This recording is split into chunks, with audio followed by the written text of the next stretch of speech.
안녕하세요. 여러분께서 소중하게 올려주신 댓글 중에서 사주 공부에 도움이 되는 댓글을 골라 동영상으로 설명을 드리는 댓글만 봐도 사주 공부가 됩니다. 110번째 시간입니다.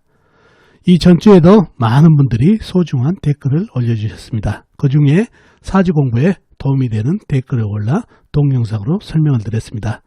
자, 어떤 댓글을 동영상으로 만들었는지 보시도록 하겠습니다. 자, 첫 번째 댓글입니다. 이진엄님께서 올려주신 댓글입니다. 잘 배웠습니다. 그런데 이 사주는 삼상객이 아닌가요? 라는 댓글 주셨습니다. 자, 사주를 보시고 삼상객이 되는지를 묻는 댓글이 되겠습니다. 헛방 134번째, 사주에 여자가 많이 들어있어 여자 관계가 복잡하다고 했다가 헛방 날린 사주를 보시고 질문하셨는데요. 제가 이 댓글을 채택한 이유는 삼상격이 성립되려면 서로 상생이 잘 돼야 성립된다는 것을 알리기 위해서 채택해 봤습니다. 먼저 사주를 보면서 설명을 드리도록 하겠습니다. 자, 이 사주 팔자인데요. 갑인년, 임신월, 경자일, 갑신시에 태어나신 남자분이십니다.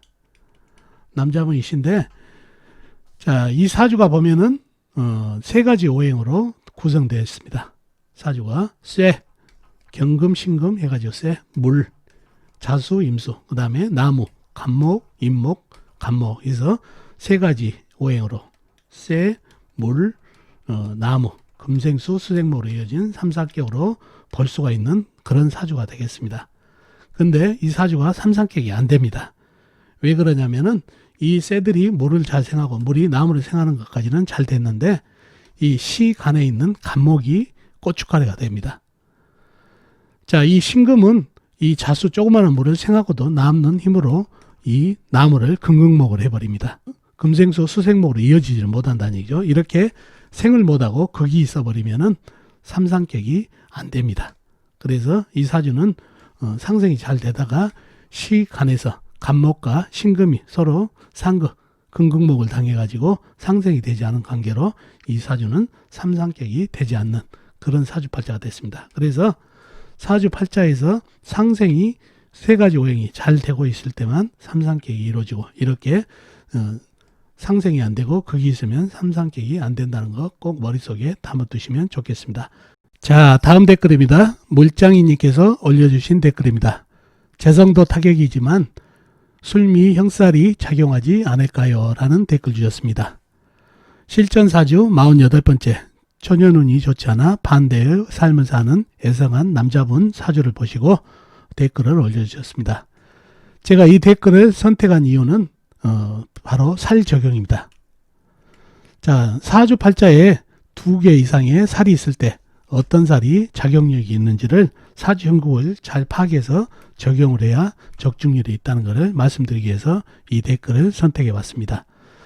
자, 그러면 사주를 보면서 설명드리기 빠르겠죠?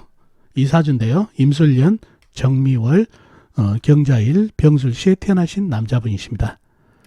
자, 이 사주 형국을 파악을 해보면은 일간이 경금이라는 얘기죠. 큰 쇠죠. 쇠의 내편은 같은 쇠나 인성인 흙이 내편이 된다는 얘기죠. 사주의 쇠는 지장간에만 있고 흙은 상당하죠. 연지의 술토, 큰흙, 광활한 대지, 월지의 미토, 작은 흙, 그 다음에 시지의 술토까지 흙경이 제법 있고, 그 다음에 사주의 상대편인 관성이 있죠. 병화, 큰불, 정화, 작은불. 이 불이 나한테는 상당히 위협적이죠. 관으로서. 불이 쇠를 녹여버리니까. 그래서 위협적인데 이 관들이 나를 극하는 게 아니라 흙을 생하고 흙은 나를 생하는 관인상생으로 내편이 되네요. 병화는 술토를 생하고 술토는 나를 생하고, 정화는 미토를 생하고 미토는 나를 생하는 관인상생으로 전부 내편이 되다 보니까 사주가 아주 신강한 사주가 됐습니다. 자, 그런 사주팔자가 됐는데 사주팔자에 재성이 있죠. 재성이 나무죠. 나무가 사주팔자에는 나와 있는 건 없고 미토지형간에 을목, 작은 나무가 함장되어 있습니다. 이 나무가 이 흙들이 있죠. 미토, 술토, 큰 흙, 그 다음에 작은 흙 속에 들어있어서 작은 나무는 토다 목절로 인해서 힘을 많이 잃어버린 그런 형국입니다. 그러니 재성이 매우 약하다는 얘기죠. 재성이 약해지면 어렸을 때는 아버지 댁이죠. 재성이면. 커서는 성인이 됐을 때는 이성 배우자, 아내 덕이 된다는 얘기죠. 그래서 아버지 덕이 약하고 이성 배우자 덕이 매우 약한 사주팔자가 됐습니다. 재성이 무력해졌기 때문에. 그래서 댓글 주신 분은 미술 형살 때문에 더 약하지 않느냐는 말씀을 드렸는데, 이 을목이 이성 배우자운이라는 얘기죠. 이성 배우자운을 보면은 이 사주에서는 살이 두 가지가 보이네요. 미술 형살도 보이지만 자미 원진살도 보이네요. 물론 천라살도 되죠, 이게. 그러지만 일단 자미 원진살과 미술 형살이 보인다는 얘기죠. 자, 부부운을 보려면은 배우자궁이죠. 일지가 배우자궁, 그 다음에 월지가 부부궁이 된다는 얘기죠. 여기에 형살이 있으면은 더 작용력이 더 크다는 얘기죠. 부부 문제이기 때문에. 그래서 미술 형살보다는 자미 원진살이 더 작용력이, 서로 미워한다는 원진살의 위력이 더 강하다는 얘기예요. 그래서 미술 형살보다는 이 을목이 재성이기 때문에 부부 문제가 발생하고, 부부운이 약하기 때문에 부부궁과 그 다음에 배우자궁에 있는 월지하고 일지에 자미 원진살이 박혀 있어서 이 자미 원진살이 작용력이 크다는 거. 이렇게 두 가지 살이 박혀 있을 때는 어떤 살이 작용력이 큰지를 꼭 확인해 가지고 적용해야 적중률이 있다는 거 꼭 기억해 두시면 좋겠습니다. 자, 마지막 댓글입니다. 박승혜님께서 올려주신 댓글입니다. 사주원국에 연주와 시주에 자영이 있어도 자영살이 성립되나요? 세운에서도 자영살 성립이 되는지요? 라는 댓글 주셨습니다. 사주 이야기 124번째, 스스로 형벌을 가한다는 자영살의 작용력에 나오는 사주를 보고 질문을 주셨는데요. 제가 이 댓글을 선택한 이유는 살입니다. 살의 작용력, 무조건 살이 있다 해서 작용하는지, 그리고 어떻게 돼 있어야 살이 적용되는지를 말씀드리기 위해서 선택했습니다. 자, 사주를 보면서 말씀드리는 게 빠르겠죠? 이 사주팔자를 보자고요. 신해년 기해월 정묘일 신축시에 태어나신 분 사주입니다. 자, 먼저 사주에 자영살이 있을 때 이렇게 나란히 있어야 되는지, 아니면 띄어져 있어도 되는지, 시주하고 연주, 일주하고 연주 이렇게 나란히 있지 않고 떨어져 있어도 성립이 되는지를 물어봤다는 얘기죠. 자영살, 다른 살도 마찬가지죠. 이렇게 나란히 있어야 성립이 됩니다. 떨어져 있으면 성립이 안 돼요. 그래서 이런 형살이 됐든 자영살이 됐든 이거는 나란히 이렇게 붙어 있어야 성립됐다는 거 꼭 기억해 두시면 좋겠고, 중요한 거는 이 자영살이 나한테 나쁘게 작용하는지 아니면 작용을 안 하는지를 봐야 된다는 얘기예요. 무조건 형살이 있다고 해서 나쁘게만 생각하시면 안 된다는 얘기죠. 이 사주에서는 자영살이 흉하게 작용합니다. 왜? 이 사주 형국을 파악해보면은 내 편이라고는 묘목 하나뿐이고 전부 상대편이에요. 내 힘을 빼간 후에.